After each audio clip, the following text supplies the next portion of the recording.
साथियों नमस्कार, जोहार। जीटी रोड लाइव में आपका फिर से स्वागत है। मैं हूं अभिषेक सिंह। साथियों, आदिवासी और कुर्मी का विवाद, बात आरक्षण की कर रहा हूं मैं, जिसको लेकर के दोनों पक्षों में लगभग 1 महीने से ऊपर हो गया, फिर भी विवाद जो है वो जारी है। रेल टेका आंदोलन से शुरू हुआ कुर्मियों का यह आंदोलन और विरोध में विभिन्न आदिवासी संगठनों द्वारा किया गया आंदोलन, दोनों जो शुरू हुआ है अब तक समाप्त नहीं हुआ है। बीते दिनों आप देखेंगे बुंडू में जन आक्रोश रैली प्रदर्शन के लिए जा रहे वाहन की दुर्घटना में कुछ आदिवासी भाइयों की मृत्यु हुई, जिसको लेकर के हम संवेदना प्रकट करते हैं। जीटी रोड लाइव संवेदना प्रकट करता है। लेकिन सवाल आज भी वही है कि ये आरोप प्रत्यारोप और विरोध प्रदर्शन कब तक जारी रहेगा। इस पर सरकार मौन है और साथ ही साथ पक्ष विपक्ष के बड़े बड़े नेता वो भी मौन है।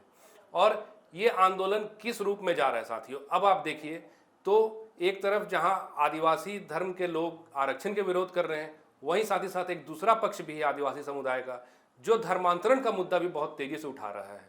इन तमाम मुद्दों पर चर्चा करने के लिए आप फ्रेम में देख रहे हैं, हमारे साथ हमारे पॉलिटिकल एडिटर शैलेंद्र सिन्हा जी हैं।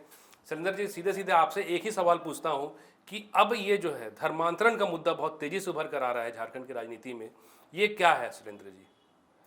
देखिए, ये मतलब सही कह रहे हैं। जो जिस तरीके से आदिवासी संगठन पिछले 1-1.5 महीनों से कुर्मियों की जो मांग थी एसटी में मुझे शामिल किया जाए हमें, और साथ ही साथ कुड़माड़ी भाषा को संविधान के 8वीं अनुसूची में शामिल किया जाए, तो वो एक आंदोलन, एक जायज आंदोलन, एक तर्कसंगत आंदोलन था, क्योंकि कुर्मियों ने वो मांग रखी थी। और उसके विरोध में जो उनको नहीं शामिल करना चाहिए, सरकार को इसकी पहल नहीं होनी चाहिए, या फिर उन तमाम चीजों को जिसके विरोध में आदिवासी संगठनों ने एक आंदोलन शुरू किया। आंदोलन एक नहीं है शैलेंद्र जी, आंदोलन क्रमवार है। आप देखिए ना, राजभवन घेराव, फिर 13 तारीख को जो हुआ, फिर 17 तारीख को जो हुआ, ये तो एकदम से जो शुरू हुआ है ये लगातार चल रहा। बिल्कुल आप सही कह रहे हैं। जो लगातार आंदोलन चल रहा था और आगे भी उन्होंने चरमराव तरीके से भी किया। जो आप बुंडू की घटना की चर्चा कर रहे हैं, बुंडू में भी आदिवासियों की एक रैली होने वाली थी। उसी रैली में भाग लेने के लिए कुछ ग्रामीण आ रहे थे और उनकी गाड़ी पलट गई और उसमें 4 लोगों की दुखद मृत्यु भी हो गया। तो वो लगातार ये आंदोलन चल रहा है और आने वाले दिनों में भी उन लोगों ने यह आंदोलन चलाने का ऐलान कर रखा है। अभी आप देखिए, जो 23 नवंबर को रांची में ही जो यही धर्मांतरण के मुद्दे पे अब कह रहे हैं, जो अब हम लोग उस पर गोलबंद होंगे, और उस पर उन्होंने एक बड़ी रैली बुलाई। तो दूर की बात है, अभी 3 नवंबर को शैलेंद्र जी निशा भगत की जो रैली होने वाली है गुमला में संभवतः। यस, ये भी एक बात है जो वहां पे गुमला में वो। और ये अभी पिछले दिनों बाबा कार्तिक उरांव जो हैं झारखंड के, उनकी जयंती के मौके पर और वहां पर एक कार्यक्रम में भी निशा भगत ने, मैं चाहूंगा शैलेंद्र जी कि उस कार्यक्रम में जो निशा भगत ने कहा है, जरा 2-3 मिनट का वीडियो अपने दर्शकों को सुनवा दें एक बार। आप एक बार सुनिए पहले निशा भगत ने कहा क्या है साथियों। और मुझे कहा गया, धक्का मारा गया ये कह करके कि इसको बाहर निकालो, ये धर्मांतरण विरोधी है, धर्मांतरण विरोधी है। हम क्यों ना करें धर्मांतरण के लोगों का विरोध? आप चाहते हैं ना कि विरोध करूं? आप चाहते हैं ना कि हमारी संस्कृति के साथ खिलवाड़ नहीं होना चाहिए?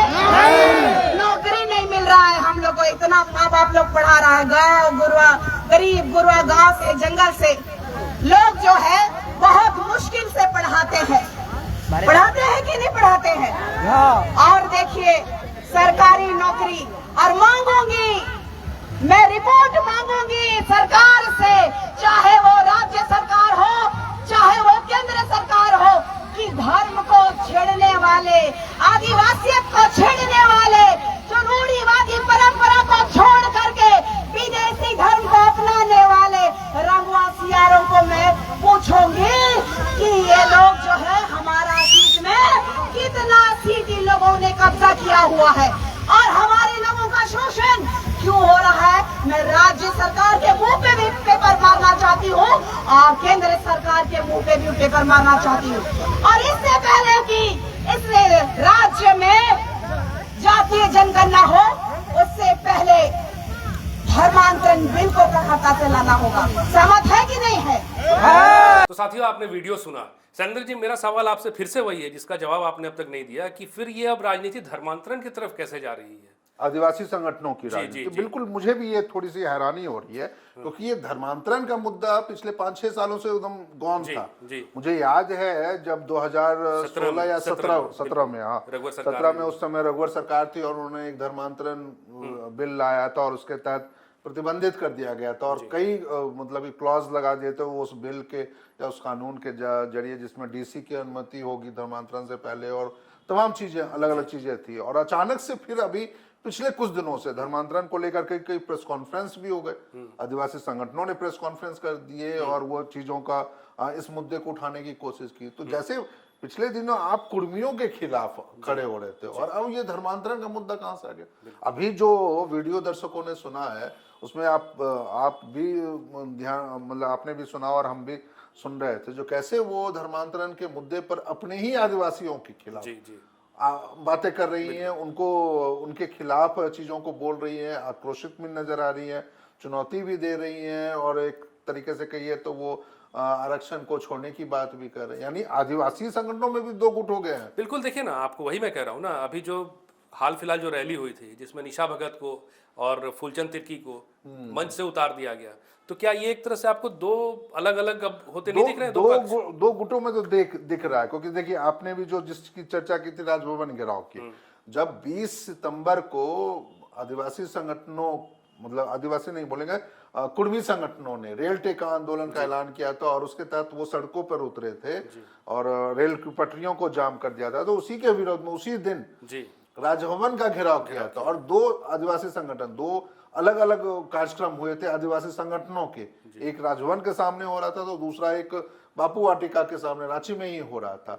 तो उस दिन भी वो दो अलग अलग धरों में बटे हुए थे और आज भी, हाँ, और आज भी बाद में भी दिख रहा था। जैसा आपने कहा, जो पहले 12 अक्टूबर को एक रैली होती है, सभा होती है मोराबादी मैदान में और फिर कुछ उसी सारी बिंदुओं के साथ 17 अक्टूबर को फिर से रैली हो जाती है। यानी आदिवासी संगठन मुझे लग रहा है ना जो दो हिस्सों में बटे हुए, और यही वजह है जो निशा भगत जो कह रही थी अभी, निशा भगत ने वो दूसरे संगठन जिसको लेकर के उनका विरोध है या जिन पे उनका अटैक है, ये तमाम बातें जो धर्मांतरण का मुद्दा जब उठ रहा है, तो मुझे लग रहा है जो आदिवासी संगठनों, वैसे लोग जो धर्मांतरण करके, मान लीजिए आज वो क्रिश्चियन धर्म उन्होंने अपना रखा है और आदिवासी सरना की परंपरा या फिर सरना से जुड़ी हुई तमाम धार्मिक मान्यताओं को उन्होंने छोड़ दिया, तो उसको कहीं ना कहीं टारगेट कर रहे हैं और उसके जरिए अब इस मुद्दे को उठाने की कोशिश कर रहे हैं ताकि अपने खिलाफ, इन लोगों का जो अपने खिलाफ उठने वाली आवाज है उसको थोड़ा कम किया जा सके, उसको उसके विरोध में, और लोगों को इस मुद्दे पर अब एकजुट किया जा सके। देखिए, एक और बहुत गंभीर मामला मुझे ये लग रहा है, शायद आप इससे सहमत भी होंगे, जो धर्मांतरण का मामला ऐसा था ना, जो झारखंड की जो प्रमुख विपक्षी पार्टी है वो भी लगातार उठाते हैं और उनके ही शासनकाल में, रघुवर दास के शासनकाल में ये मामला भी मतलब कि बिल कानून बन करके आया था। अभी भी देखिए ना, घाटशिला उपचुनाव में डेमोग्राफी का जो मामला उठ रहा है, हाँ, तो वो एक है गंभीर मसला। तो ऐसा, इससे आप इनकार भी नहीं कर सकते हैं, जो ये सारी चीजें किसी न किसी एक सुनियोजित तरीके से इन चीजों को उठाया जा रहा है आने वाले दिनों की राजनीति के मद्देनजर। और यदि ये मामला गंभीर होता है, मामला गंभीर इस दिशा में, जो यदि नहीं शैलेंद्र जी, जैसे आपको एक बात कहूंगा, जब ये विरोध शुरू हुआ, ये विरोध इस संदर्भ में शुरू हुआ था कि आदिवासी संगठन जो है कुर्मियों को आरक्षण नहीं देने देंगे, तो फिर अब ये डायरेक्शन कैसे चेंज हो रहा है? डायरेक्शन देखिए, चेंज होने की बात तो मुझे बस यही लग रही है, जो भैया हमको किसी भी तरीके से मीडिया में बने रहना है, सुर्खियों में बने रहना, और अब जब इनकी बात, यदि आदिवासी संगठन आपस में बट गए हैं, तो किस तरह से दूसरे धड़ों की बातों को लोग ना सुने और उनको दूसरे मुद्दे पर अब उलझा कर रखे। मतलब कि दोनों पक्ष अपनी प्राथमिकता चाह रहे हैं। प्राथमिकता नहीं कहेंगे, जो हम कह रहे हैं, जो अंतर्विरोध की स्थिति को बंद करना चाह रहे हैं, क्योंकि वो ये नहीं चाहते हैं जो हम दोनों के बीच में, जो जैसे देखिए आपने कहा ना, जो 17 अक्टूबर की रैली में शायद निशा भगत और फूलचंद तिर्की गई थी, तो वहां पर कैसे उनको मतलब कि उनके साथ मन से उतार दिया गया और उनके साथ का बुरा बर्ताव हुआ था। तो ये तमाम चीजें खबरें बहुत बनी और उनके ऊपर सवाल भी उठ रहे थे, वो जबरदस्ती का नेता बनना चाहती है और वो सारी चीजें बहुत हुए ना, आने वाले दिनों में भी होंगे, मुझे तो ऐसा लग रहा है। क्योंकि अब यदि गुमला में 3 नवंबर को रैली है, उसके बाद रांची में 23 नवंबर को आक्रोश रैली निकलना है, तो वैसी स्थिति में तो फिर इनके पास और मौका होगा, जो दूसरा धड़ा है आदिवासी संगठनों का, वह भी इनके खिलाफ मुखर होगा और उन चीजों को आंदोलन करेगा। तो ये एक बड़ा गंभीर मसला है, जो आप लड़ने चले थे कहीं और जी। और आप अब लड़ रहे हैं कहीं और जी। किसी और तरीके से। तो बेहतर होता है यदि आप कुछ नहीं तो शैलेंद्र जी, ये जो भटकाव हुआ है ये आपको क्या लग रहा है कि नेताओं द्वारा भटकाया जा रहा है या फिर लोग ही आपस में उलझ गए हैं? नहीं, इनकार भी नहीं कर सकते हैं जो भटकाया नहीं जा रहा होगा, या राजनीति को, इस पूरे आंदोलन को एक दूसरी दिशा नहीं दी जा रही होगी किसी के इशारे पे, इससे हम इनकार भी नहीं कर सकते हैं। क्योंकि जिस एजेंडे को ये लोग आज उठा रहे हैं वो एजेंडा कभी एक पार्टी का भी रहा है, और लंबे समय तक उन्होंने, वो पार्टी ने पूरे 5 साल शासन भी किया और उन तमाम चीजों को भी रखा लोगों के सामने। कई जगहों पे खुलेआम उस पार्टी के जो मुख्यमंत्री हुआ करते थे वो तक उन्होंने कहा था जो हम यहाँ पर एक धर्मांतरण भी नहीं होने, इस तरह की घटनाएं नहीं होने देंगे। घाटशिला में 45 से 46% आदिवासी समुदाय के लोग हैं। क्या लगता है कि वहां भी ये जो 2 भाग आपको दिख रहा है ये वहां के मतों को प्रभावित करेगा? करेगा, बिल्कुल करेगा। देखिए ये मसला उठने वाला है, आप कह सकते हैं। अब जैसे जैसे अभी देखिएगा चुनाव प्रचार जोर पकड़ेगा और बड़े नेता वहां पर पहुंचेंगे, क्योंकि आपने भी संकेत दिया था जो कैसे डेमोग्राफी चेंज होने की बात बाबूलाल मरांडी ने कही है या फिर चंपई सोरेन ने कही है घाटशिला में, और लगातार वो लोग इन चीजों को उठा भी रहे हैं, चाहे वो रांची में बैठ के प्रेस कॉन्फ्रेंस करें, चाहे घाटशिला में जाके चुनावी जनसभा को संबोधित करें। ठीक है शैलेंद्र जी, एक बात और आपसे पूछना चाहूंगा कि इससे नुकसान किसको है? इंडिया फोल्डर को लग रहा है या फिर आपको? नुकसान देखिए किसी को नहीं हो रहा, नुकसान किसी को नहीं हो रहा। बस ये है जो इस मुद्दे को उठाया जाए, मीडिया में बयानबाजी हो, मीडिया में इन मतलब सारी चीजों को। घाटशिला की बात कर रहा हूँ, घाटशिला में किसको नुकसान होगा? घाटशिला में भी मुझे नहीं लगता है, वो देखना होगा जो वहां पर स्थितियां क्या अनुकूल है, क्योंकि जो परिस्थितियां हैं घाटशिला की, संथाली वोटर्स की संख्या वहां पे बहुत ज्यादा है, क्योंकि ये उनका रुझान किस तरफ होता है। यदि मान लीजिए आप ध्रुवीकरण की राजनीति के आधार पर मतदाताओं को गोलबंद करने की कोशिश करते हैं और यदि आप उसमें सफल नहीं होते हैं तो नुकसान फिर आपका ही होगा। तो वैसी स्थिति में मुझे नहीं लगता है जो इसमें जेएमएम को कुछ नुकसान इसका होने वाला है। मसला यही है जो जयराम की पार्टी जब उस उपचुनाव में चुनाव प्रचार उतरती है, वहां पर वो किन मुद्दों के आधार पर वो लोगों के बीच में आते हैं। क्या कुर्मी आदिवासी संगठनों का बवाल को वो फिर से उठाने की कोशिश करेंगे, वो अपनी मांगों को उसके नजरिए से उठाने की कोशिश करेंगे, क्योंकि देखिए इस आंदोलन को, कुर्मियों के आंदोलन को अब लगभग 1.5 महीना होने आया है और उनकी पता नहीं कि इनसे वार्ता का जो आश्वासन मिला था वो कहाँ चल रहा है, और उसके बाद फिर इन लोगों ने चुप्पी भी साध ली। कई ऐसे मौके जयराम महतो के सामने भी आए हैं जहां पर उन्होंने अब इस पूरे मामले पे बोलना ही बंद कर दिया। यानी राजनीतिक दलों ने, खासकर आजसू और जेएलके ने जिस तरीके से कुर्मियों आंदोलन को लेकर के और उसमें सक्रियता निभाई थी और अब उससे अपना पल्ला झाड़ लिया या नहीं दिखता है, तो ऐसे में लगता है फिर इसका भी एक राजनीतिक एजेंडा हो सकता है इस मुद्दे को लेकर के, धर्मांतरण वाले मुद्दे को लेकर, जो भैया भी उठाओ इस मसले को। आने वाले दिनों में देखेंगे जो कैसे लोगों को, क्योंकि देखिए कुछ नेताओं के चेहरे जो लोकप्रिय हैं, अब जिसमें मैं निशा भगत का भी नाम लेता हूं और ज्योत्सना करकट्टा का भी लगता है, उनकी महत्वाकांक्षा, राजनीतिक महत्वाकांक्षा होगी, युवा नेतृत्व है, युवा चेहरा है।